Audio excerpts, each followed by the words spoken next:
Hello दोस्तों, स्वागत है आप सभी का आज के इस नए वीडियो में। आज का प्रश्न पर दोस्तों, एक घन का पृष्ठीय क्षेत्रफल 24 सेंटीमीटर स्क्वायर है, तो उसी घन का आयतन क्या होगा ये बताना है। एक घन है, उसका पृष्ठीय क्षेत्रफल दिया गया है 24 सेंटीमीटर स्क्वायर, उसी घन का आयतन क्या होगा ये निकालना है। तो आयतन को हम बी से लिखते हैं, बी फॉर वैल्यू। तो बी इक्वल टू होता है, घन का आयतन होता है तो भुजा का क्यूब, अगर भुजा ए है तो ए क्यूब हो जाएगा। ये है घन का आयतन। अब यहाँ पर आते हैं, 6 गुणे भुजा का स्क्वायर, यानी कि भुजा का स्क्वायर करें और उसमें 6 से मल्टीप्लाई करें तो घन का पृष्ठीय क्षेत्रफल बनता है। तो यहाँ पर हम अगर लिखें 6 इंटू भुजा को मान ले ए, तो ए स्क्वायर इज इक्वल टू दिया गया यहाँ पर 24, तो यहाँ पर 24 लिखेंगे 24। अब ए स्क्वायर इज इक्वल टू जब हम लिखेंगे तो ए स्क्वायर इज इक्वल टू हो जाएगा 24, और ये 6 यहाँ पर डिवाइड करेगा, अगर 6 से डिवाइड कर देंगे तो 4 कम 6 चौके 24। तो ए स्क्वायर इज इक्वल टू क्या आया, ए स्क्वायर इक्वल टू आ गया 4।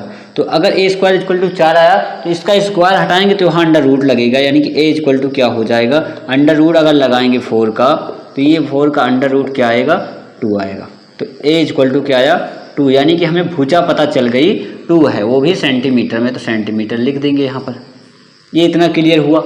अब उसके बाद हमने क्या कहा कि उसी घन का आयतन क्या होगा ये निकालना। आयतन निकालने के लिए B equal to A cube. तो बी इक्वल टू अगर हम वॉल्यूम निकालेंगे तो वॉल्यूम ऑफ अ क्यूब, एक घन का जब हम आयतन निकाल रहे हैं तो ये होता है भुजा का क्यूब। भुजा का क्यूब, भुजा ये है 2, तो 2 का क्यूब कर देंगे।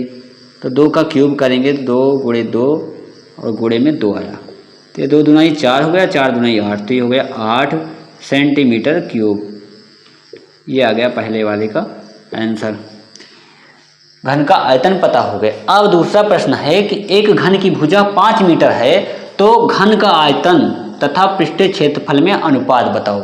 पहले हमें घन का आयतन निकाल लेना है और उसके पृष्ठीय क्षेत्रफल से उसका अनुपात कंपेयर करके तो इसके लिए पहले हम क्या करते हैं, हमने लिखा 6 गुणे भुजा का स्क्वायर घन का पृष्ठीय क्षेत्रफल। तो पृष्ठीय क्षेत्रफल पहले निकाल लेते हैं। तो यहाँ पर हम गुणा करेंगे, पृष्ठीय क्षेत्रफल जब निकालेंगे पृष्ठीय क्षेत्रफल, तो इसके लिए क्या करेंगे, 6 गुणे भुजा का स्क्वायर, भुजा है 5 और 5 का स्क्वायर कर देंगे, तो ये हो जाएगा 6 गुणे 5 का स्क्वायर 25 होता है, और 25 छक्के हो जाएगा 150, यानी 150 आ गया। ये 150 मीटर में था तो मीटर स्क्वायर आ गया, इसका पृष्ठीय क्षेत्रफल आ गया।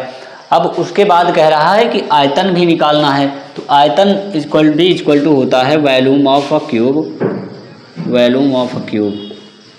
वॉल्यूम ऑफ अ क्यूब जब निकालेंगे तो ये होता है भुजा का क्यूब, यानी कि जो दिया गया है साइड उसका क्यूब करेंगे।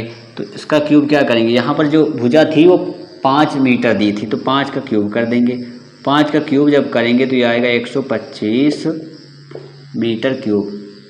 ये आ गया 125 मीटर क्यूब। यहाँ कह रहा आयतन तथा पृष्ठीय क्षेत्रफल में अनुपात। तो आयतन को हमने लिखा बी से, बी रेशियो सरफेस एरिया पृष्ठीय क्षेत्रफल। तो इसका जब हम रेशियो निकालेंगे तो वॉल्यूम क्या आया 125, ऐसे लिख देंगे 125। उसके बाद रेशियो लगाएंगे, हमने कहा सरफेस एरिया ये आया है 150, तो इसको 150 लिखेंगे। तो इस तरह से ये इसका रेशियो आ जाएगा। दोस्तों वीडियो अगर पसंद आए तो वीडियो को लाइक करें, शेयर करें। जय हिंद।